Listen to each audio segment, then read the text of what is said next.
Welcome back, everybody, to Crockett Corner Season 2, Episode 2. And I'm talking one more time with the voice of the Sioux Falls Stampede, Jim Olander. Morning, Jimmy. Good morning. Great to be with you. Yeah, thanks for coming in today. And we are both, of course, overly excited about the past weekend and what lies ahead. I'll let you explain. Yeah, it's been, we've advanced to the Clark Cup final, which this is it. This is the championship series and playing Muskegon. And, we had home ice advantage, so we got to host games 1 and 2 this past weekend. And, did we? Did very well and had, a great atmosphere on Friday night was game number 1. And, we ended up getting off to a little bit of a slow start. And we've had a few of those where our first periods haven't been great. And, we end up turning the puck over at center ice on the power play, which isn't great, and gave them a 2-on-0. And they end up scoring to take a 1-0 lead. But, we got going in the second period and later in the first period. And, we eventually end up picking up the victory in game 1, 3-1. And then we, on Saturday night had an unbelievable environment. We had the blue out where we had everybody in the lower level wearing blue shirts and fans screaming, chanting, and we played really well. We didn't really give them a whole lot. Leonards Feldbergs, I think he had 38 or 39 saves, got the shutout. I mean, he's been the man between the pipes and played unbelievable when they did get some chances. And we were able to get a 3-0 shutout win with them. Logan Rankowski ends up getting an empty netter to seal the game. And again, we just probably one of our better games played, I think, from start to finish, and took a 2-0 series lead. So now it's a best of 5, so we got one more to go, and the team will head out here later tonight and head to Muskegon, and then that's where game number 3 will be, is on Friday night, and the Cup will be in the building, and a chance to win it. If we're unfortunately not able to win it on Friday, then the game 4 would be on Saturday night in Muskegon with an opportunity again, and then potential game 5 is next Tuesday. So I don't think we're hopefully not going to get that far, but the good news of a 2-0 series lead is we got to win one of the next 3 games is kind of how we look at it. So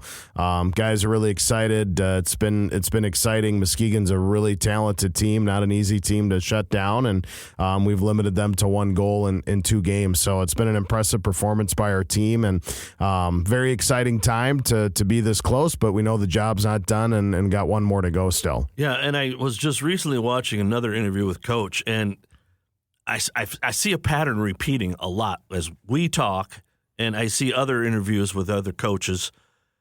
They always say, this team loves each other. That's the key to every interview that comes out of everybody's mouth.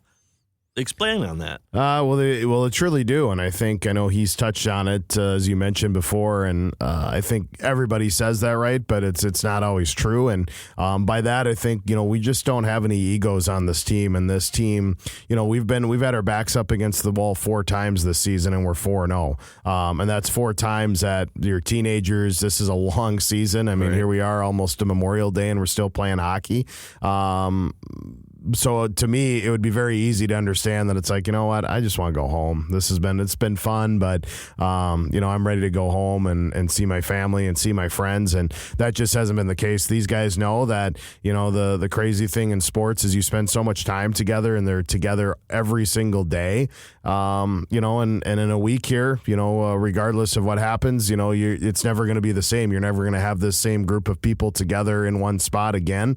And I think they really understand that and cherish every moment. And, they really do just care about each other. I mean, and to be honest, we saw it this weekend on Friday and Saturday, where we had guys, making unselfish decisions in a time where honestly we might want them to be a little selfish. And by that, I mean, we had some empty net opportunities where we have guys trying to get somebody the puck, on Friday night. The game ended up being a lot closer to the end because, we're trying to get somebody the puck to score the empty netter, and offsides or just off the mark. And but I think it says a lot about the team that instead of thinking about, hey, I want to get a goal in the Clark Cup final and I'm going to shoot this, it's, hey, I'm looking for my guy that's, had a couple goals tonight, has a chance for a hat trick, or hasn't been on the score sheet, whatever the story may be. And I think it's been special and fun. And this team, it seems like every every game there's somebody new that's scoring a big goal, making a big play. In the last game, Cooper Soller, who's been USHL Rookie of the Year, but hasn't maybe played as much as he did early in the year, just with the competition, made the most of an opportunity and made a huge hit in the offensive zone and got a pass to Tobias Ullman and scored our first goal and got us going. So it's fun stories like that where each and every night somebody else is stepping up, and they truly do love to play as a team, and I think that's what makes us so good. It's not just a group of kids, especially I think we all know if have kids, teenagers, there tends to be cliques where certain kids hang out with each other more than others, and with this team that's never been the case. It's you go to team meals and somebody is sitting with somebody different every single time. I mean, it's just one big large family, and I think that's what makes us special this year and would make a championship that much more special. Going back to game one where we were behind 1-0 after one period, I'd love to be a fly in the wall in the locker room because Coach, who I love the coach. Mm-hmm. I would love to know what he's saying to these boys because when they come out in period two, it's a completely different team. Yeah, and I think, to be honest, even at the end of the year, I mean, I'm sure he has to raise his voice at times, but but I also think he really does believe in the team, and it's kind of more of a come on, guys, let's get going here. We know what we need to do. We're not doing it. You guys need to step up, and and who knows? I think every game, it's game one could have been some jitters. You're playing at home, and I think that gets lost as much as we love our home crowd, and we wouldn't trade it for the world, but it does put some pressure on you when you are starting a series and you got a big crowd and you want to get them into the game, and you're trying a little bit harder to do things and maybe making decisions you wouldn't normally make. But he's done a great job of motivating them and getting them ready. And I think one thing that's been great about this team all year is there really hasn't been a panic. You go back to game 5 against Fargo where we had a goal,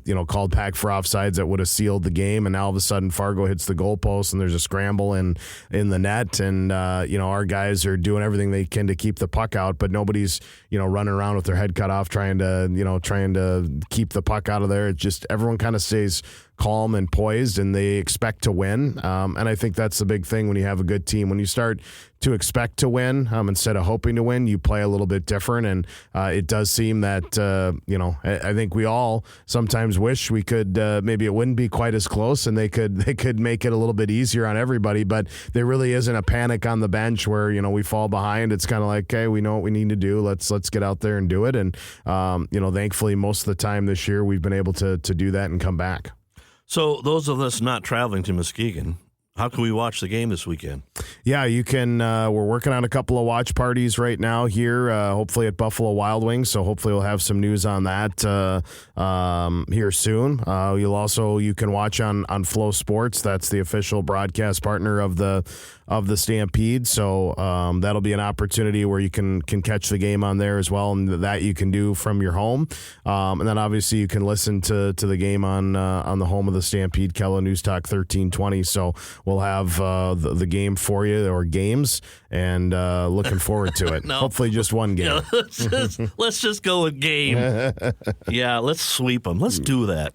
That would be fun. I think we've got the right attitude going in. I don't think there's overconfidence with this team. I think there's just a mission of hey, let's get the job done. And you're a big hockey fan. I think one thing that I think we all know is going into it is you don't want to give the other team life, right?